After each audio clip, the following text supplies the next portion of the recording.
This podcast is brought to you by UConnect, the creator of the first all-in-one virtual career center. Scale your impact and engage more students with a platform that puts all of your career resources in one place.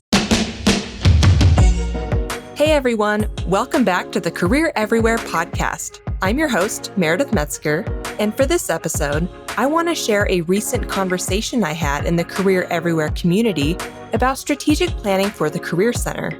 In this webinar recording, I talk with Josh Domitrovich of Penn West, Kelli Smith of Binghamton University, and Mike Summers of Lafayette College about how each of their career services teams are approaching strategic planning. They share what their strategic plans include, what the process looked like, how they got their teams involved, what they learned for next time, and more.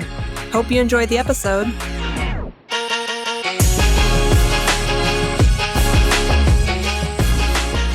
Hello, everyone. Welcome to today's webinar.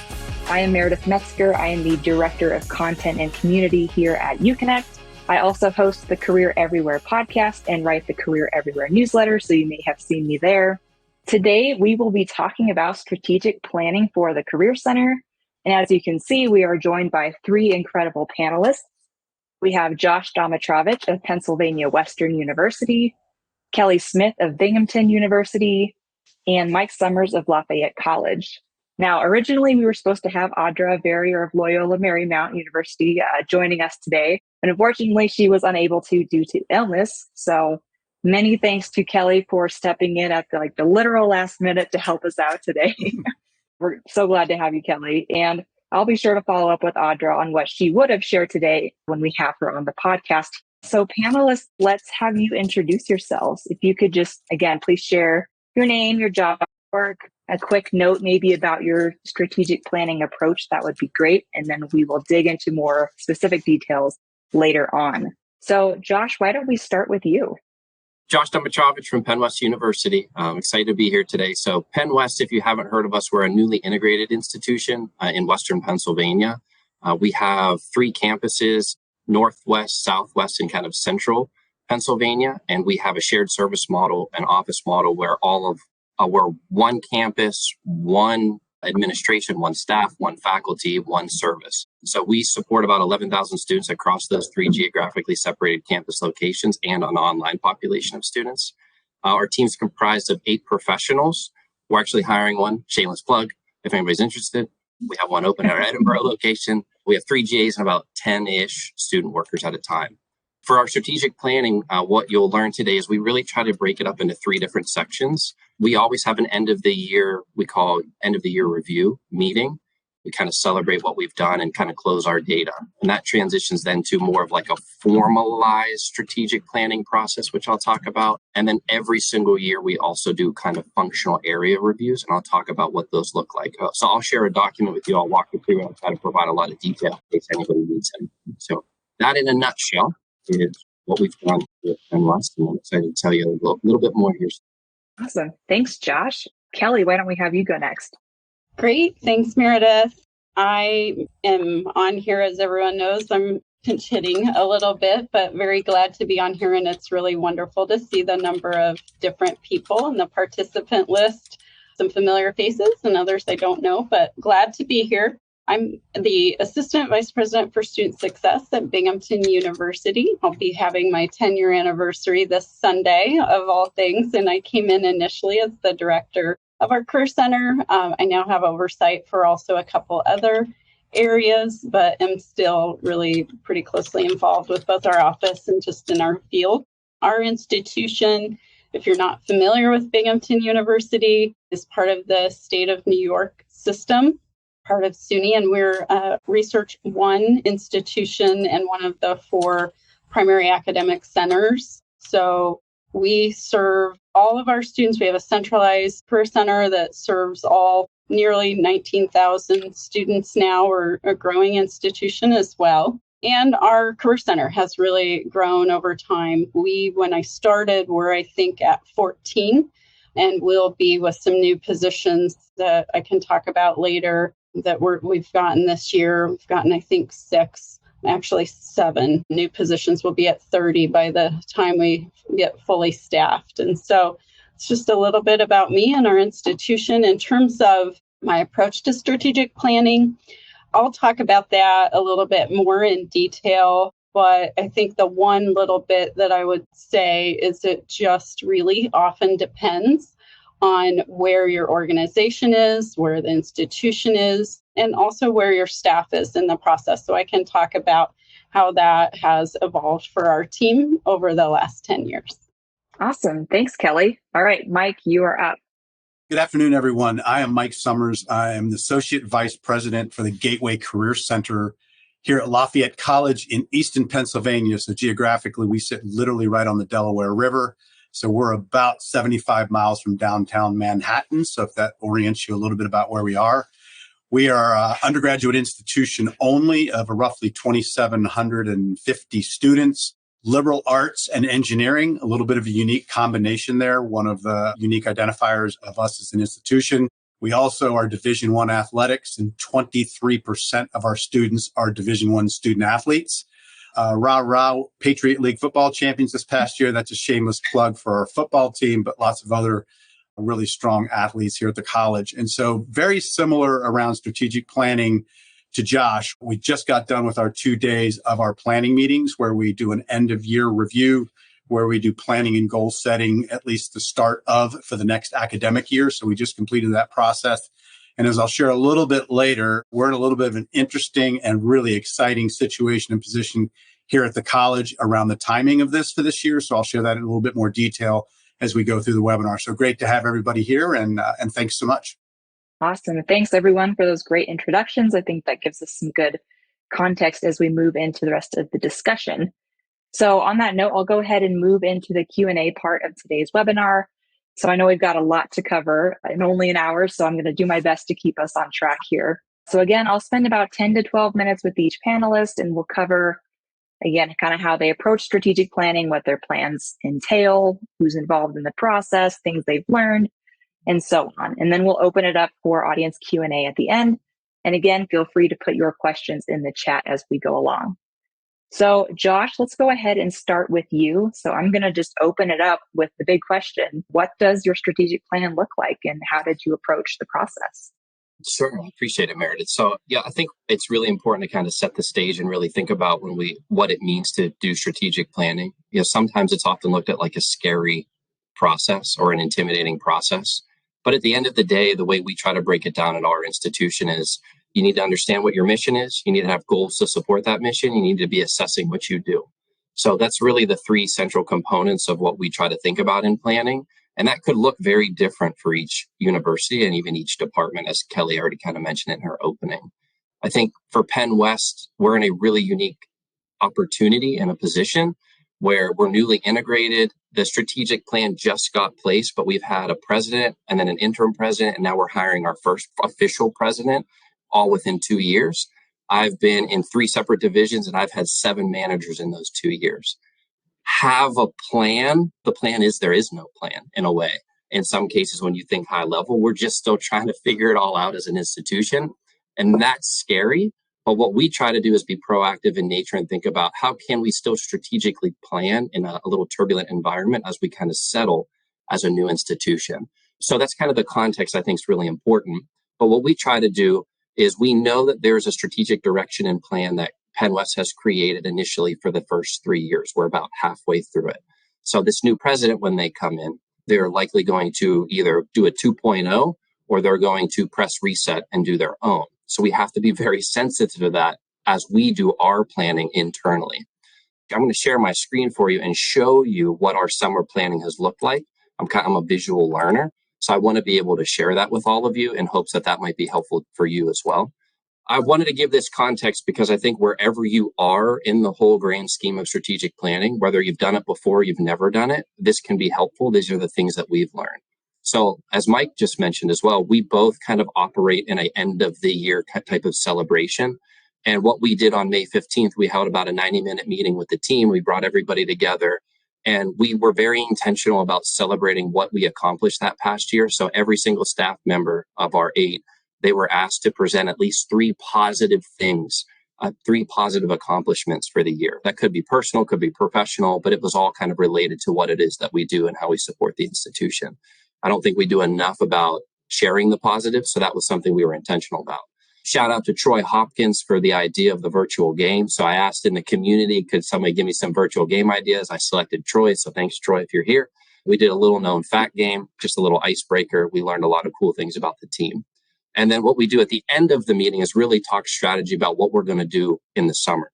So initially, the idea was to hold a formalized SWOT analysis as a strategic plan.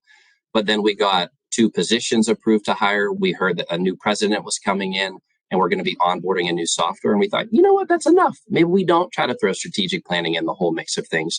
We'll just operate in our what we call functional area review planning, which in our mind is our own type of office strategic planning. And I'll talk about that here in a moment. But what's really important in that end of the year meeting is we always make sure that the staff wraps up the data collection. After that meeting, we do the analysis, the directors in the office, to be able to associate and connect it to the assessment plan that we submit to the institution. So we look at this year in review meeting as the starting point of any planning that we're going to do in the summer for that next initial year. So I think it's really important. This kind of sets the stage for the way we operate. So I do put here in shaded gray, so a lighter gray tone. This is the plan that we had when we were going to do the SWOT analysis, the official strategic plan. But again, we postponed it until we see what the president's new initiative is and what they might align. So you can take a look at that. It was a course over a few weeks. We were going to spend dedicated time to go through the SWOT analysis. If you're interested, I created an Excel Teams matrix that everything was coded properly. So when you filled it out, it had instructions and everything worked together. So if you want to nerd out with me, I'll happily share that with you. If anybody's interested, throw it in the chat, let me know, and I can share that later. But I won't spend a bunch of time on it today, but we will be doing that here in the near future. So what we really focus on is what we call functional area reviews. So little context here first. Whenever we became Penn West, we had 3 existing institutions, 3 existing career centers, and existing staff. It was really important for us to think about what are those, respecting those cultures while we're trying to create a new culture, and what were the strengths that everybody was bringing in, and to create the new opportunity that we could be as Penn West. When we were doing that, we quickly identified that there were some key areas that we needed to have to be intentional with our efforts for Penn West. And those were those 4 at the top. So somewhere in the office, there are a number of staff members who do career coaching responsibilities, employer relations. We have an internship center that helps students go through the application process for 4 credit experiences. And then we also underlined outreach and events to be more promotional, to really make sure we get our messaging out there.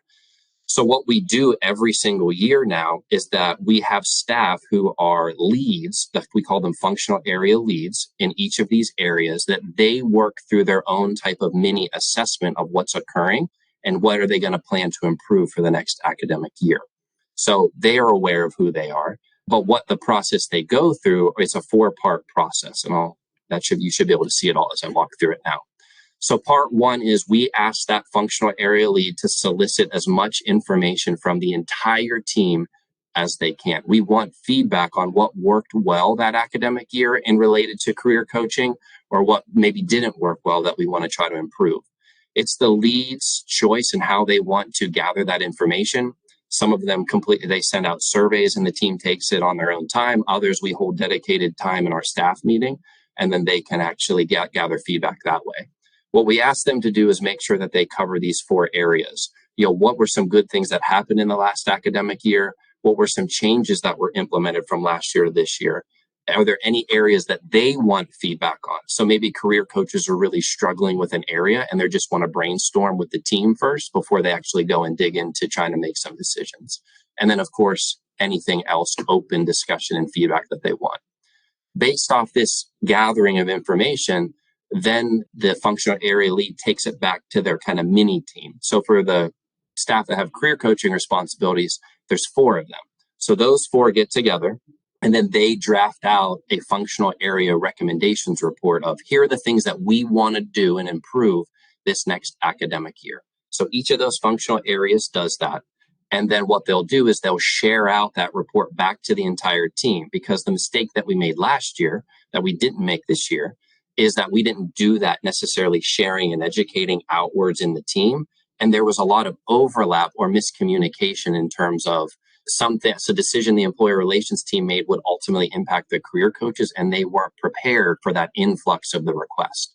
So that share out was a really important learning lesson from last year. So that's why we make an intentional effort now that once they have their report, they present it at a staff meeting, everybody gets feedback and understanding how it might cause a ripple effect in the other areas. And then ultimately the last part of the report is they'll finalize it. And then that's what their goals are for that academic year.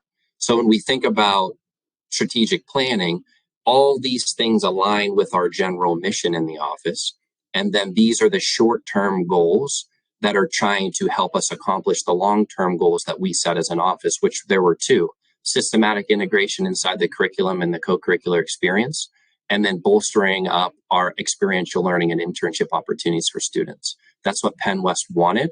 That's what our two major focuses are. And then these goals that the team are creating funnel back into those two main goals. And then I ensure our two goals align with the university plan. And I'm the one out there trying to market and sell and educate others externally at the university on what we're doing. So essentially, that is it in a nutshell. That's the way that we attempt to operate our planning. So I wanted to be able to present maybe like a different spin of what you might think is strategic planning. This is strategic. This is planning. It's just it doesn't have the term strategic planning in it necessarily. But there are unique ways that you might be able to do it. So I hope this was helpful for you to be able to see. Meredith, I don't have my chat up. Are there any questions or anything? There is a lot of people who would really like to see that Excel spreadsheet. So you'll have to share that with me afterwards, and I can make sure to include that in the post-webinar post I'll put in the community, because there's a lot of interest. That was a great overview of just kind of how you all are approaching your strategic planning process. I'm curious, I always like to know like what lessons you may have learned, or anything you learned that you might apply the next time you do this, or advice you'd want to share with the folks who are here today about the strategic planning process from your perspective. Where I sit in the organizational chart, upper mid management, I think it's really important for me to understand the landscape of what's going on above me, and also ensuring that we're connecting to that, but creating an environment where the team is able to really create ideas and feel passionate about the work that they're doing and how that all connects.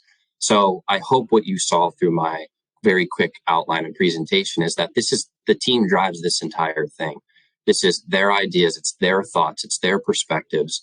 And then I've already kind of set the tone with the two major goals. That has been really positive feedback from the team, that they feel like this is their plan. It's not my plan, because they're the ones who need to execute it. So I'd say from a large standpoint, if this is something that you're looking to do, make sure you have the team buy-in, but you understand what's going on in the landscape of your environment and how you're able to advocate and connect the dots. It's really, really important at a high level, because then that allows for maybe more funding, more budget opportunities, being able to be sitting at tables that you're not supposed to be sitting at, maybe from an organizational standpoint.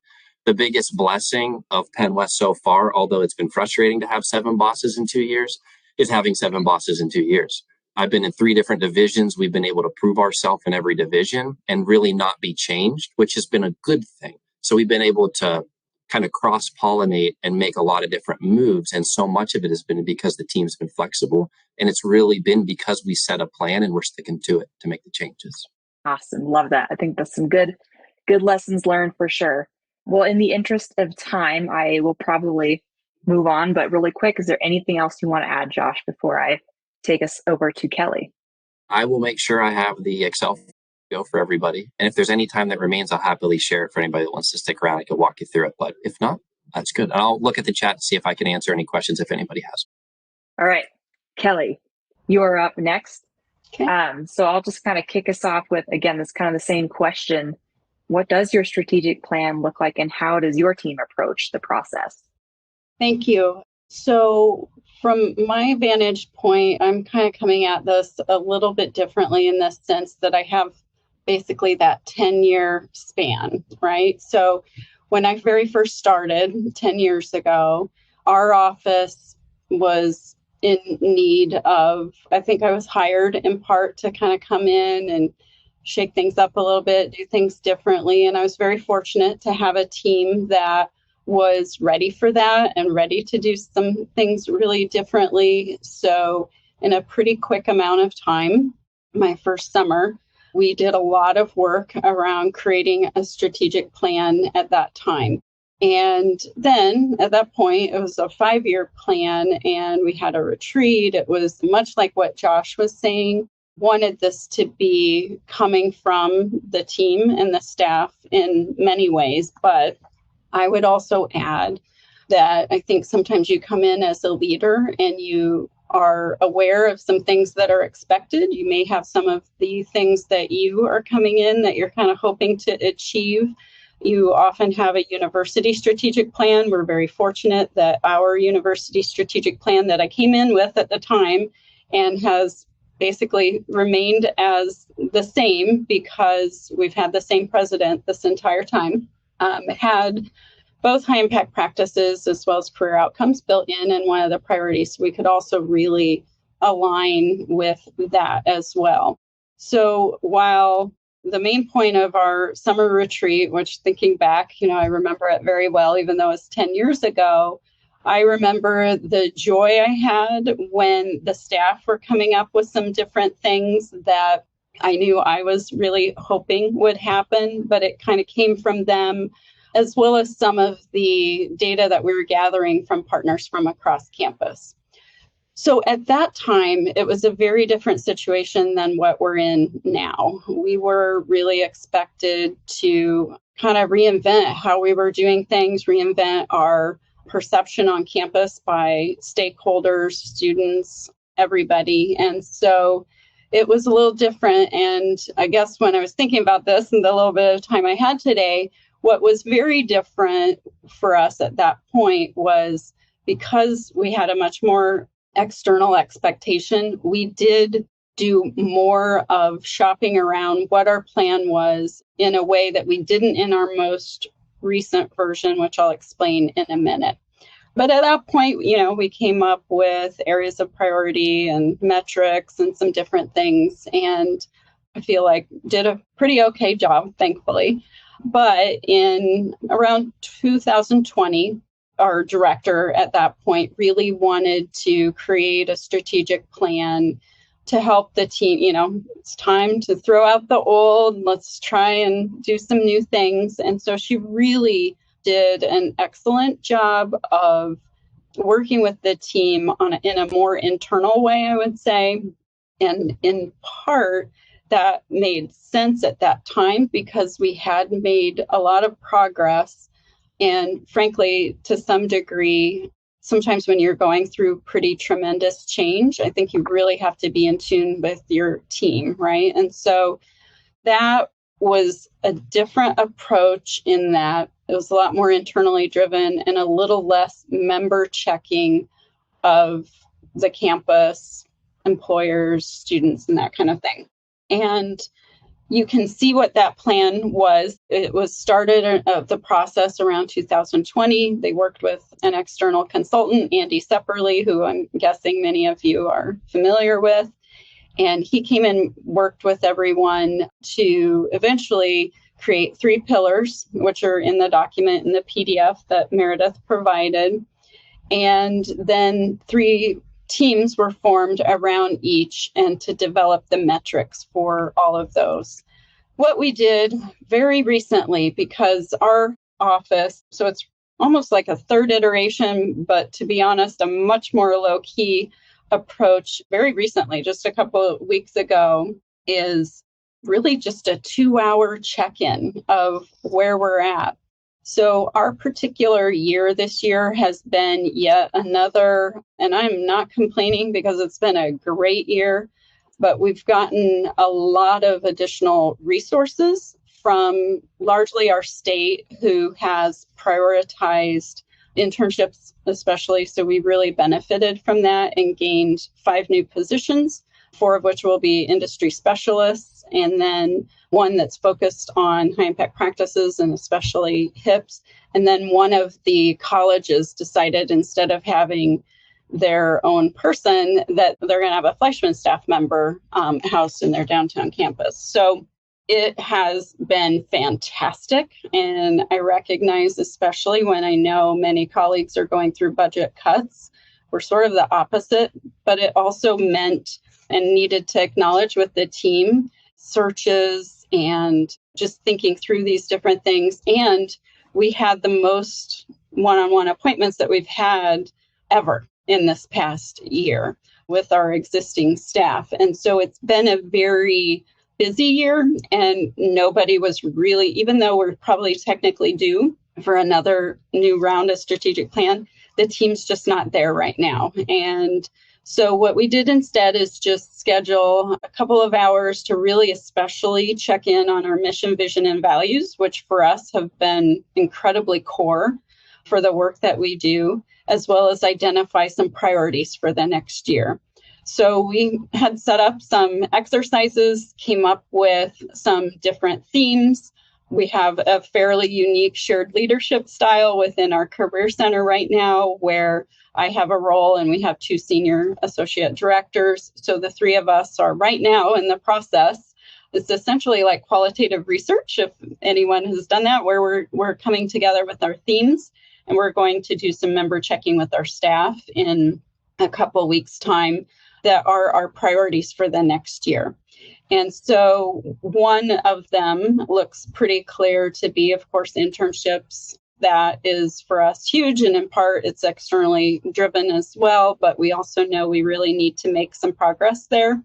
But also one of them is around storytelling. So we have made some good progress in the past 10 years within our campus. I feel grateful every day for the team we have and also the work that they do that's constantly innovative and just kind of doing new things. Like we're building a skills lab so that we're really focused on skills-based hiring and leveraging our employers and alumni for that. But a lot of times there's so many things going on, we're feeling like the campus sometimes forgets and maybe even takes for granted some of the things that we're doing. So storytelling is one of those. And I can share a document with Meredith that frankly is not quite up to date now, because one of the stats, for instance, one of the podcasts she had shared about our early engagement, we went from 28% to, at the time in the document, it's 70 some, but we just hit 80% engagement with all of our first year students. And so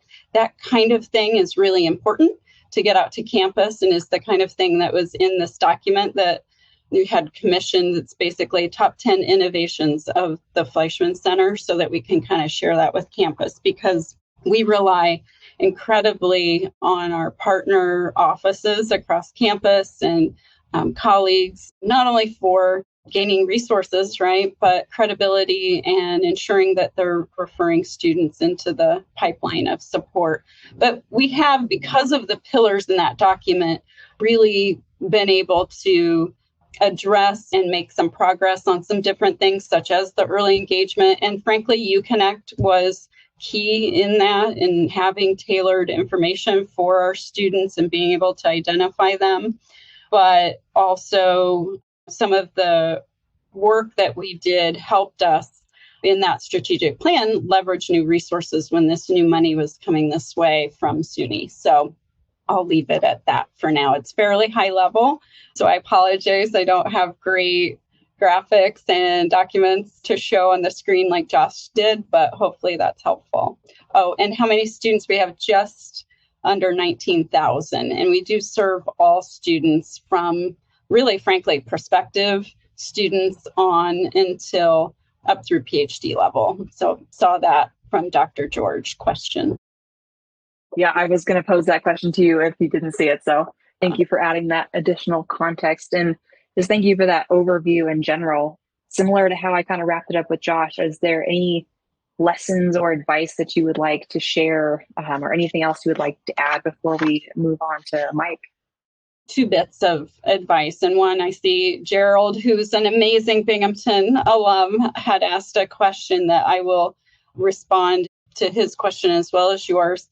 Our first plan was extremely outward facing, transparent, shared with constituents, meetings with deans. I would have it ready, but also did a little member checking with them before we kind of revealed the official. This last round was really not that way. And the team at the time just felt that they really wanted it to be their plan and owned by them. Our campus is just constantly trying to innovate and do new things and be the best. Like, we're very excited. We were just listed as a public Ivy by Forbes and an institution with students that employers crave. And that kind of thing really drives our institution a lot, in part because I think we have pretty decent metrics, but we don't have the name recognition nationally sometimes. So we're always trying to do some different things in that regard. Fortunately, now with our reputation, at least across campus and with students, is pretty strong. So we didn't feel the need to have it be as outwardly facing. And frankly, you all have it, you have what we use, but it's not anything that we really post terribly publicly. We do post our mission, vision, values everywhere, and we try to have that constantly at the forefront.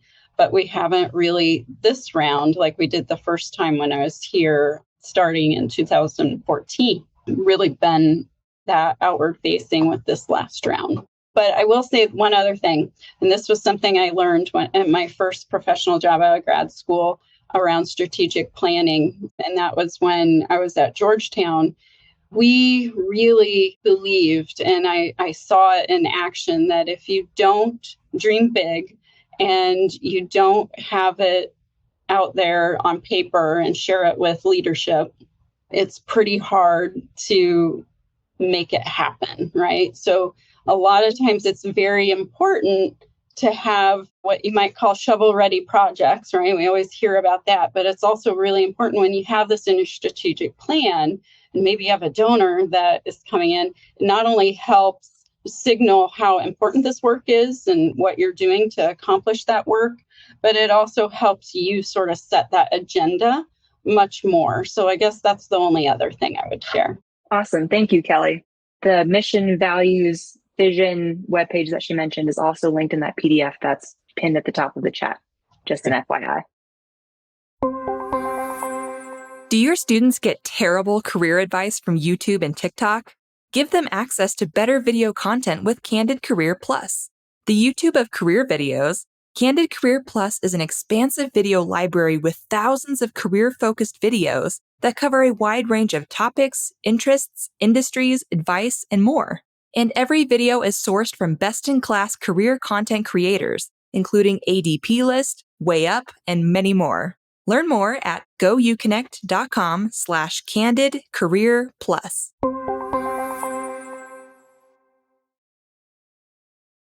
All right, Mike, we are going to move on to you. So I know you all are doing something a little bit different. You kind of approach things a little differently there at Lafayette. So I'll just sort of pose the same question to you. Like, what does your strategic plan look like, and how did you all approach that process? Let me set, as Josh and Kelly did, a little bit of a background. So what I didn't share at the beginning, we have 14 staff here in the Gateway Career Center, which I always tell prospective students and families, for a school our size of roughly 2,750 students, that's quite a support staff for our students. And when I arrived here, I have a tremendous staff. Knock on wood, I think we've had maybe 2 turnovers since we've been here, and I don't think we've had any turnover in the last 5 years. I attribute that to them, not me, but I think we're a really cohesive team and work together a lot. For the first 5.5 years that I was here, we were aligned with development. I always say the funny thing, the interesting thing about career centers is we're welcomed everywhere, but we really don't fit anywhere. And so we had a mission, vision, and values for the division, which largely we could see ourselves in to some extent, but essentially we were on the island by ourselves. And every year, as I referenced earlier, we would go through and we had a mission of our own, and we would set our own goals, and we would evaluate, set the strategy, set the goals, and then measure them each and every year. And the team did a fantastic job of that through the planning meetings that I just referenced took place yesterday and the day before. One of the things, and Josh mentioned this a little bit, and Kelly too, is I really saw it incumbent upon myself as a leader here. I had such a great team that I inherited, but what we didn't have was we really weren't seen, and the work that was being done here wasn't really seen widespread by the leadership of the college, by our alumni who are so strong in the support of, from the board of trustees, all of the people that was there. And so I really saw it as my job, and took 5 to 6 years to really get out and develop and build and nurture those relationships, knowing that at some point in time, there was going to be an opportunity in there somewhere, or a couple of them. Under our previous president, we didn't have a strategic plan as a college. We had a strategic direction, and that strategic direction, anything that I'm criticizing, but it was affordability and distinction through growth. It's hard to see the Career Center in that strategic direction. So in building those relationships over that 5 years that I referenced, we also shifted about a year ago out of development into student life. And it's been a nice integration into student life to try and get closer to the student with the work we do. Well, that 5 or plus years of building those relationships really started to pay off under our new president, who just completed her 3rd year. We're in the middle of a massive campus master plan project, as well as a college strategic plan for the first time since 2007. We developed, or the steering committee of the college developed, 5 themes or thematic areas that will become the strategic plan of the college. And one of those working groups, I was actually invited to be a participant on. And as a result of that, we just presented our work, which is why I can't share anything with you in writing yet, but will once it's finalized and signed off. Was part of that is experiential learning, internships, externships, job shadows, experiential learning for students that will actually have a monetary dollar amount recommended to the steering committee. There's not a single doubt in my mind that had we not been, as me as a leader and my team doing the great work they were doing, been invited, number one, to be sitting at that table, to even have that opportunity to make that significant ask in that strategic plan moving forward. So as we started to do that, the timing was really serendipitous in that we started to come into our strategic planning the last couple of days. So now we've got the college that's going to have 5 thematic areas. So we developed our new mission and our departmental priorities up against those 5 themes or thematic areas of the college, so that we get to set those departmental priorities, not just on an island by ourselves, but really in alignment with what will be the direction of the college for many, many years to come. And by creating those departmental priorities under those 5 themes, it ensures that we can do what I think is really essential today, period, but especially in career centers, is create the ability for us to be very nimble and be able to change from year to year as everything is changing so fast. And what I didn't mention is, as a part of our planning process, Josh and Kelli referred to how important it is for the team to be a part of this planning and to own it, because they're the ones who execute it. Our 2 days of planning are split up between my employer relations team meets individually on day 1. The counseling and coaching team meets individually on day 1. They work on their year in review, start to develop their goals this year against those 5 thematic areas. And then in day 2, we come together. And when we come together, we start to share those, encapsulate them all into one document that's discussed, challenged, iterated. All of that happens in that second day that allows us to come out of that with, not in its totality, as I always say, it's in pencil at that point, but we've got a lot of our goals and strategies for this next year down on that paper. And what's so exciting about this year, what makes it a little bit different, is we're not on that island by ourselves anymore. We're now aligning that to the strategic themes of the college, which, to Kelli's point as well, I think will set us up much better, not only for us to be in alignment with where the college is going in terms of its direction, but will also allow us to be a part of the campaign that will follow and the dollar and the fundraising that will take place to make some of these things that we're trying to support underneath there a reality. So I really am probably as excited as I've ever been around the great work that's always happened in this team working together, but I feel like it's much more cohesive, much more in alignment, and will allow us the opportunity to be nimble and go in the direction we must go to support our students. As I say, if we keep students as our North Star, they're the center of everything that we do, we will make the right decision. And it also gives us that permission now with those thematic areas to say no to things that don't align with that. And I think that's also something that's really, really important, because it's easy to say yes to a lot of things when you don't have a clear set strategy and direction. And I think we will have as solid and concrete one as we've had in my 6 years here going into this next year. And it's really, really exciting. That's a little bit about the serendipitous timing that's coming together in this year for us and the Gateway Career Center here at Lafayette. So it's a little bit about what we're doing here around strategic planning. It's very, very exciting. Yeah, sounds like it. You'll have to definitely share your plan once you guys get it all finalized. I'm sure lots of Absolutely. folks here will be excited to see that. Mike, I'll kind of pose the same question that I Yeah. shared with Josh and Kelly. And what are some lessons that you and your team learned or have been learning in this process? And any advice, any lessons you want to share, or just anything else you'd like to add? I mentioned it at the beginning of my talking points a little bit. I think building relationships, and that's with faculty, with administration, with board of trustees. I think that's where you get your support, right? And I think, and that's also where your roadblocks are. One of the things that has happened for me, in all candor, I think board of trustees are easier for me. Administration is a little easier. Faculties tends to be the tough one sometimes. And so in building those relationships, I've now been extended an ongoing invitation to attend faculty meetings. So I think the extent to which you can get in with the other stakeholders across the campus and as well as your alumni, that's where you'll get your support that will allow you to bring your strategic planning and goals to life and support and bring the resources to bear that will allow you to accomplish those. I think that's critically important. And that would be one piece of advice that I would have. And the other, and both Kelly said this, it's about the team, right? I said, you get the right players around the table and in the right seats. They're the ones that will ultimately do the work. And I think, number one, they own it coming out of it. And then number two, you become that support and guiding star to get them the resources they need to be successful. And then when they feel supported, they become more invested. And as they're more invested, the likelihood of the success being even higher is right there at your fingertips. So that'd be a couple pieces of advice that I would give. Great. Well, thank you, Mike. And thank you all the panelists for all that great information. I just want to say, here at UConnect, we are so proud to work with all of you, and you've all been longtime partners of ours.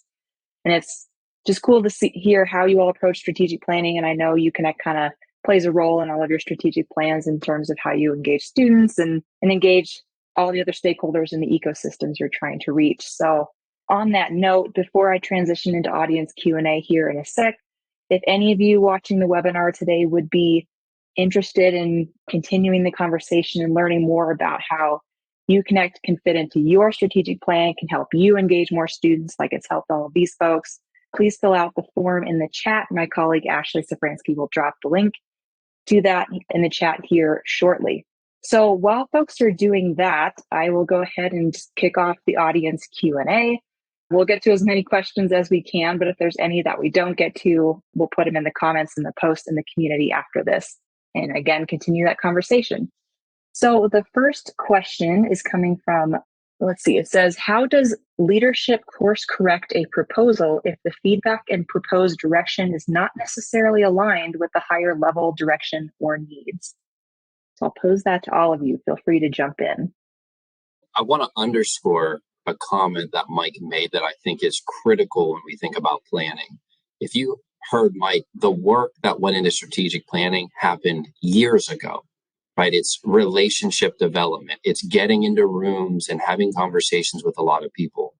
I think for us at Penn West, that was so critical to ensure that I'm able to present what the team wants to do out and cast that so people can understand it. And it allows me to quickly do an analysis of where that might fall on other people's priorities in different divisions. So that way, when we do present a plan, it's already been out there in its own way. And I've already been receiving feedback along the way, if that makes sense. So I think that's part of this discussion.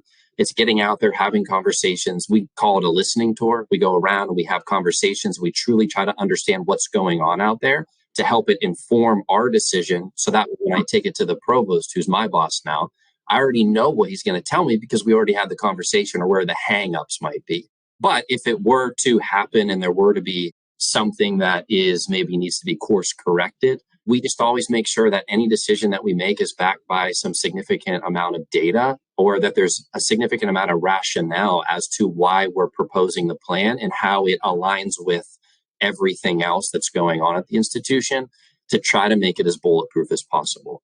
But what I have found to happen, it's not questioning what we present. It's, oh, by the way, what about this?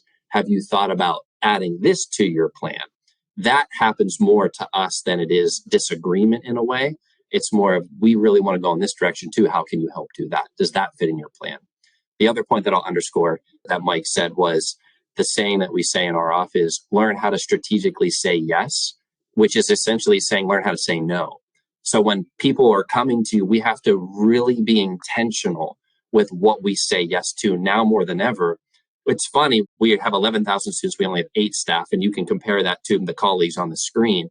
So it better or worse, it doesn't matter. But there's work that's involved that our team has to spread across, that we have to be really smart with what we agree to. It's just the way that we are in a budget turbulent environment that we're in. That's the reason we integrate it.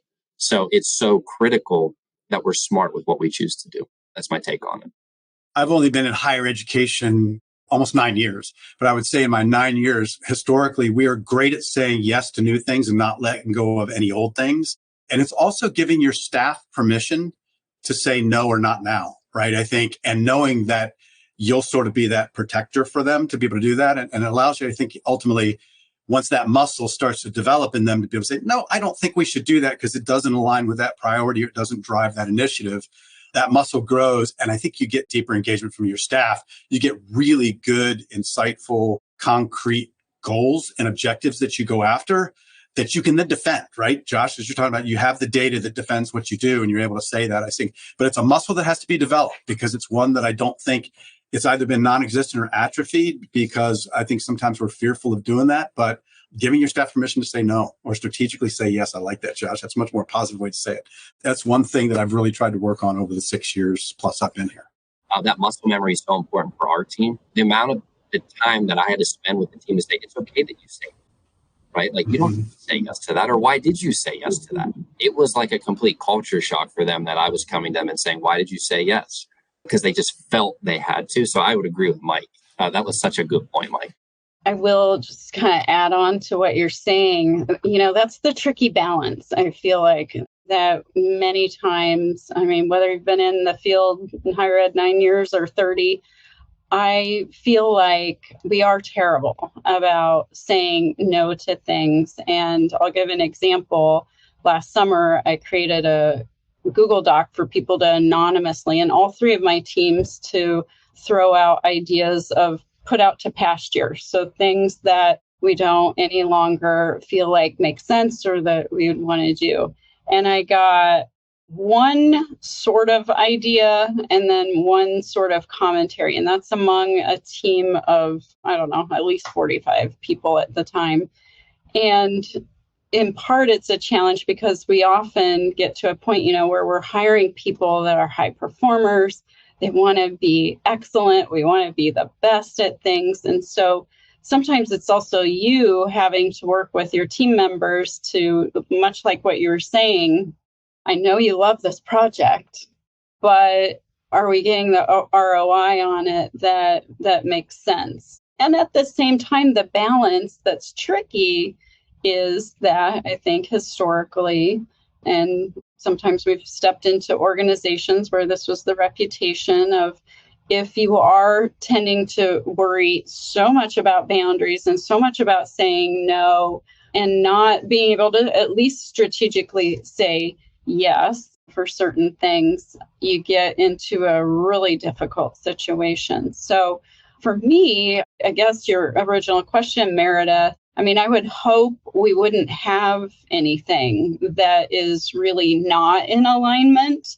It might be a little different or a little different take, but one of the things I really love to do is if I hear that, the provost really is thinking that an FYE program is something we need to bolster, right? Well, let's hook onto that, right? It might not be in the strategic plan of the university, but we know we'd have a champion. So another mantra when I very first started was, let's focus on the champions. And it's true of strategic planning as well. Find the people within your university community and sphere, and sometimes that's alumni, to help champion some of these ideas.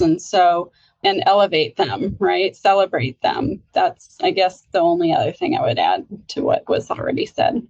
Awesome. Great answers. Thanks, team. I will go to the next question, which is from Gerald Tang, so our distinguished Binghamton alum here. He asked, at what point do you integrate feedback from campus community and constituents into your strategic plan? Well, just quickly, my answer is very quick. Again, it's going to depend on the point in time where you're at least for us, and the way we did it. In the first round, when we were a lot more external, we did a lot of work around the strategic plan, both within our team, but also working with my vice president and a few other key players. But then before it was finalized, before it was going to be published on paper or on our website, did a round with different individuals across campus to really do what I just call member checking and just saying, what do you think? And do you see anything missing? Do you see anything off? And we didn't do that. The team chose to not really do that as much last time.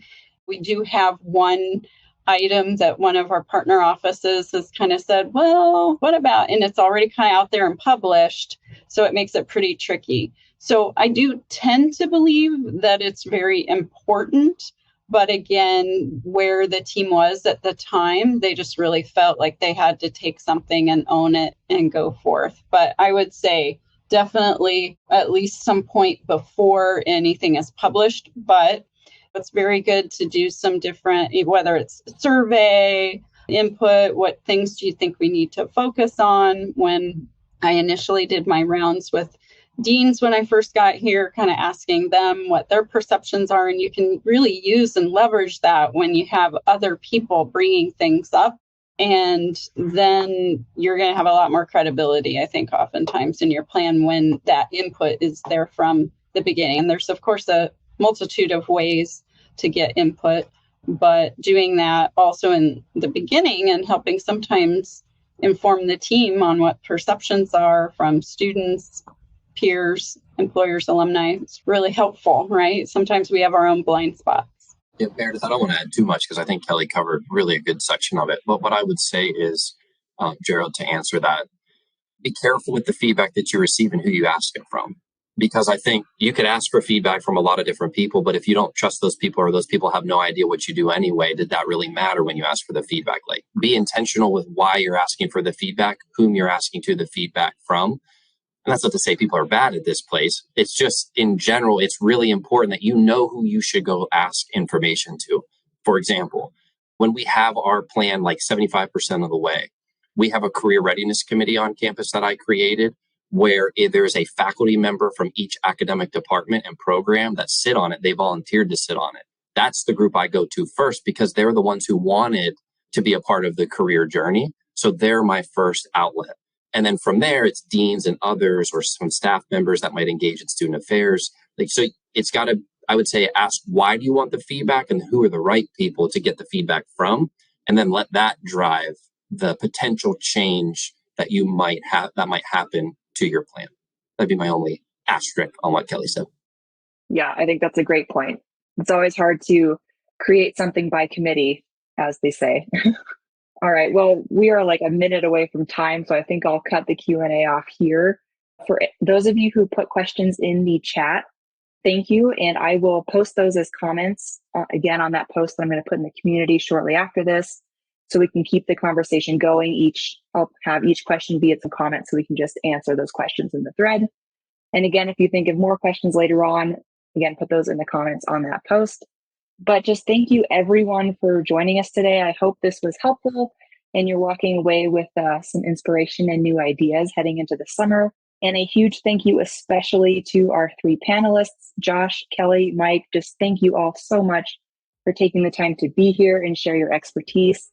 We really appreciate it, and I know the audience appreciates it too. So again, thank you everyone for joining. If you're going to NACE next week, I will see you there. I think Mike and Kelli will also see you there. Unfortunately, we'll miss Josh, but maybe next year. But yes, thank you all again and have a good weekend.